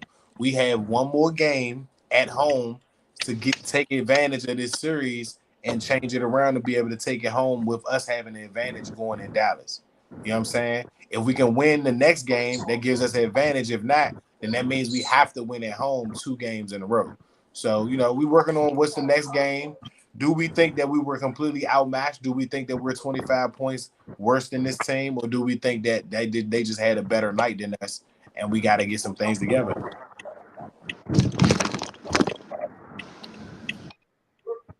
That was a great take. Great take. What you got, Point? What you got, Point? Big son. What y'all got? If you are Jason Kidd, question is, if you are Jason, what are you saying to your team right now? Me personally, I know what I'm saying. I'm saying, look, we cannot look like this again. We can't.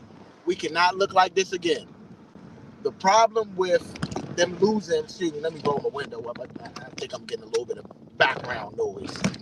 The problem with them losing the way that they did, and like V said, I do agree with you 1,000,000%, where it's not 1-1 game. So you don't got to panic. You know, don't go get all antsy, anything like that. Don't panic. Don't go crazy, anything like that. But understand that every game counts. What happened tonight just can't happen tomorrow. You know? And if you got that mindset, what happened tonight will not happen tomorrow, then I think that they'll be able to build on that. I think they'll be able to grow and take what happened tonight as fuel to the next game. So that's more what I would tell them. Hey, remember what happened tonight? Guess what? You don't want them celebrating on your court for nothing after they swept you. You know? Like, you don't want them doing that. You don't want the Dallas fans having to see Luka and Kyrie in their window get smoked, right? So take this one, bounce back, jump back tomorrow, and I guess they'll probably have a practice tomorrow, and then the day after will be the next game, right? Right. Yeah. So, man, see you in practice. I want to see y'all fully engaged. Get some rest tonight. We'll see y'all tomorrow. I can see that. Big son, is you with us? What you got? If you are Jason Kidd, what you telling your team right now? If I'm Jason Kidd, I'm telling my team, go back to 2006 season and watch how Dirk Nowitzki and Jason Terry and them boys came back and did their thing. Y'all got to have a goal with y'all. Don't get here and not show up. That's not why y'all play the game. We play the game to win. We don't play the game just to show up to say we was there. You know what I'm saying? when you're a professional athlete, you make it to that level, act like you are excited to be there. And showing excitement to be there is actually showing up. 12 points, Kyrie. If I'm Jason Kidd, I'm telling Kyrie, there's no way you give me 12 points in no other game in this final, in this series. I don't want to see 12 points out you at all. I don't even want to see. I don't even want to see 15. I want more. I want more from you. I require more from you because you've been here before. You know what it takes to win. And the effort that you gave me tonight, we're not gonna win like that, Kyrie. I need you to lead this team. You've been there. You've done it. You know how to do it. That. If I'm Jason Kidd, that's what I'm doing. I'm talking to Kyrie. I'm getting to Kyrie. That's true. I agree with that. Well, if I'm Jason Kidd, I'm saying to myself, hey, listen, y'all went down 20-37 after the first quarter. But the rest of the quarter, second quarter, you lost 22-26. Third quarter, you won 24-23. Fourth quarter, you won that 23-21. So if you take away that first quarter, that 17-point debacle in the first quarter, you got a real shot to win this game. You got a real shot to win this game. Y'all had some jitters in the first quarter. Cool. It happens. It's the NBA Finals. Many of you guys have never been here before. Some of you have, but many others have not. So with that being said, it's cool. You had your jitters to get out. We are in Boston. That place was rocking. It wasn't a Maverick fan I didn't see not one Maverick fan in the building. I mean, of course they were there, but you couldn't see them. So that's how little they was. Though in the Redskin game, y'all know them people be in there live and direct. So cool. Guess what? You took one. You took the loss on this one. That's cool. Really based on the first quarter, though. Other than that, the rest of the three quarters, you were competitive. You know you can hang with these guys. Don't think that they took the foot off the gas and all of that. Nah. They jumped up on you to 37-20 in the first quarter. After that, we were competitive. So we're gonna take more of what we've done in the second half and let that be who we are rather than that first quarter. That first quarter is not who we are. So put that out your minds. It happened. Throw that away. But that is not who we are. We are much, much better than that first quarter. We are much better than that first quarter. So that's from my point of view. I just think that's the angle I would go at. It's just more or less we lost this one in the first quarter. Yep. Lost this one in the first quarter. Could be more right. I mean, y'all, if somebody's gonna take accountability, that first quarter can't happen again. Yeah. In no fashion, form, or way during this playoff run. I mean, this NBA Finals. The playoff run is over. You here now. Yeah. That don't mean stop running though. Yeah, not at all. Got to keep pace. Yeah, not at all. I'll take a page out of Sha'Carri Richardson's book. I watched her the other day, right? And homegirl went ham. I'm talking about, I don't know the Jamaican running name, but both the Jamaicans, they was in front. They was gunning. But Shorty didn't stop. She just kept them wheels turning, and she won by a millisecond. That's how y'all gonna have to go. Right. Y'all gonna have to go the same pace. Big time. You talk about the day she had the green outfit on in the bush or brown or whatever that color was. I think she had. What did she have? She had. No, this is the blue outfit, and her hair wasn't gold. The Jamaican girl hair was gold though. Hers wasn't. She had a bush on.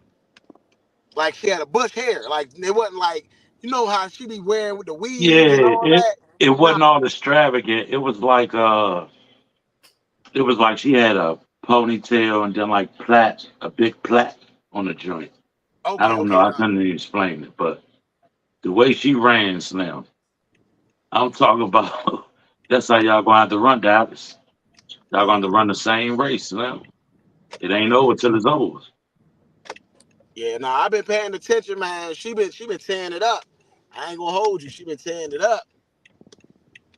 Yeah,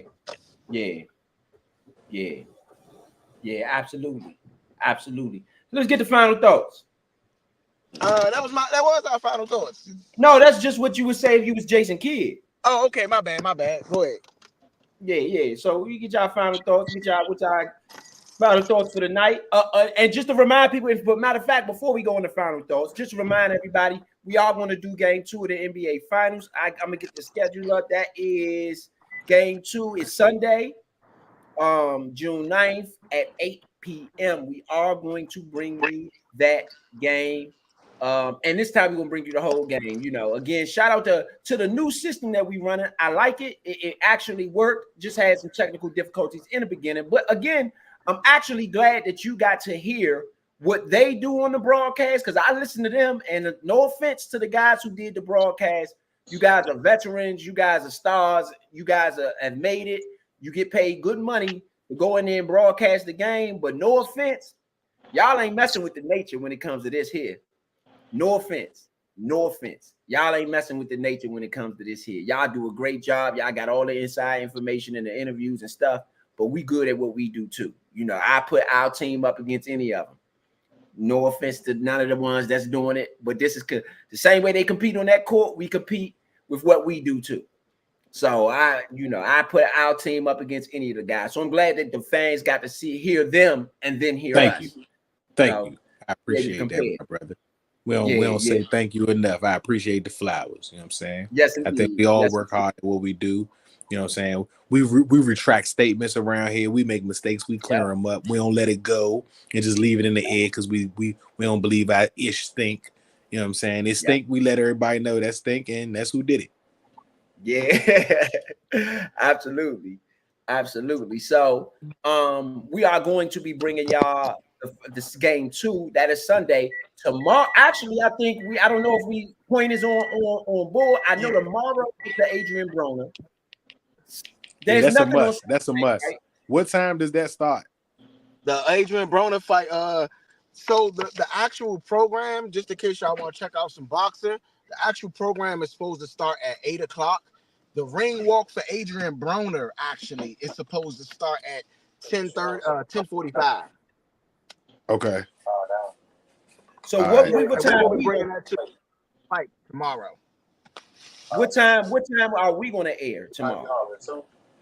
We should be on at about 10:15 to 10:30. Okay. All right. Yeah. So we are bringing y'all the Adrian Broner tomorrow. Blair Cobb.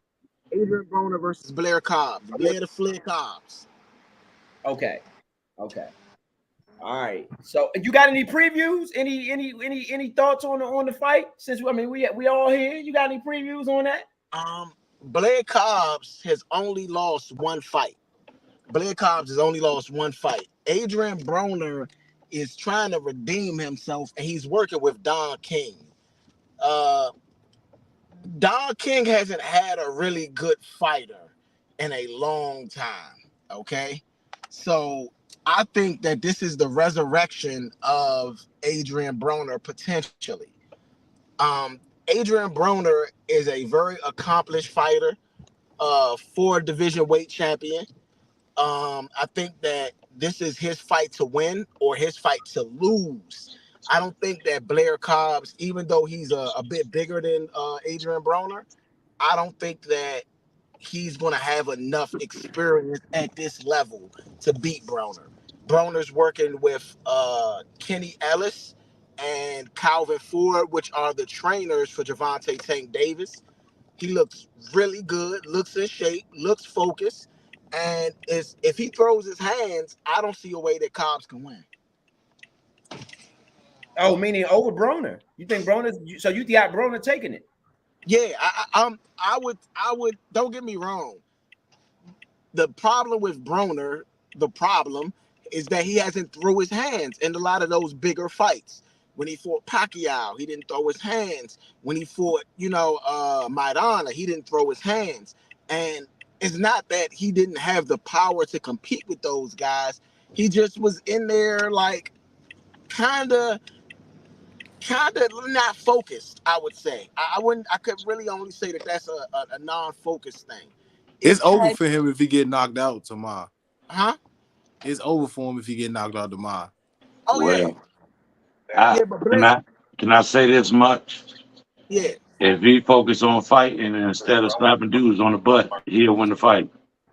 Well, if Blair Cobbs doesn't seem to be a knockout puncher, I will say this: Blair Cobbs is, I believe, and don't quote me wrong, he might be 17-1. I was trying to see. I've been literally sitting at the damn pick your player jump because I was trying to figure out who I was gonna get. Now go ahead, Point. You got your Blair Cobbs, not really a powerful puncher, so I don't think that Broner has enough, has a lot to fear in this fight. So go out there, throw your hand. I really think Calvin Ford and Kenny Ellis are very underrated. Even though they have Tank, they need somebody else. You know, they need to develop their stable of fighters. And so I think that with Broner working with Tank, I think this is a really good look for Broner. And I think Broner can start to redeem himself with this fight. Right. I agree. Well, that's what y'all got coming up tomorrow. Again, what did you say? In between 10:15 and 10:30? Yeah, we're gonna call it 10:30. Let's say 10:30. 10:30. The Adrian Broner fight coming up tomorrow. That will be live and direct here on Studio Runners TV. Yes, sir. You know what I'm saying? We're gonna give it to y'all exactly how we can. Again, we got Thursday, which was today. That was the NBA Finals. So what about Saturday? There's nothing Saturday, I'm assuming. We're gonna do Broner Friday, and that's what we got. Yeah. There's no fight Saturday. No big enough fights for us to, really look at. But we'll be back June 15th. Let me say this now. June 15th. The man is back in the face of boxing. Gervonta Tank Davis taking on Frank Martin. This is going to be a mega fight. We have a very good very good undercard where David Benavidez is the co-main event. So if you want to see Benavidez get in the ring, which people haven't seen in a little while, he's fighting at 175 pounds. He's looking to take over that division as well. So David Benavidez, Tank Davis, June 15th. That's next Saturday. Not this Saturday, but next Saturday. Hey, so the one we covering Saturday is Adrian Broner? No, Friday. Friday, tomorrow. Okay, Yeah. Remember Adrian, less butt taps, more 10 chaps, no diddy. You hear me? Yeah, Friday is Adrian Broner, and then next Saturday is Tank Davis. I know, right? That's what he was doing when Madonna kept on. He was doing some wild stuff in there. Madonna. He was. Humping and butt slapping and no diddy. That wasn't the dude with the bodies, bro. You playing on my man Top right now. He got bodies out there, bro. Right, I know, right? He got cases they still trying to catch him on, bro. You know what I'm saying? And that's what he said. Hey, bro, we might come on. Matter of fact, I want to come up so we can show a little bit of what's been going on between Blair Cobbs and Adrian Broner. I mean, this has been hilarious. You said what? I would like to show a little bit of the press conferences if we can tomorrow. Okay. Okay. Just shoot me the links. Get the links together. Shoot me the links. I got you. You didn't get any post game come up road from the players? No. I don't know. I do know. I did call this game actually. I called Boston under. I called Boston under on this one. I just took the money line. I'm saying, did you get any? Any players talk after the game? No, we didn't get any post game press conferences. Okay. Not yet. You know what I'm saying? We're gonna get into it when this joint get a little spicy. Right now, this was just basically a clobbering, a punch in the face.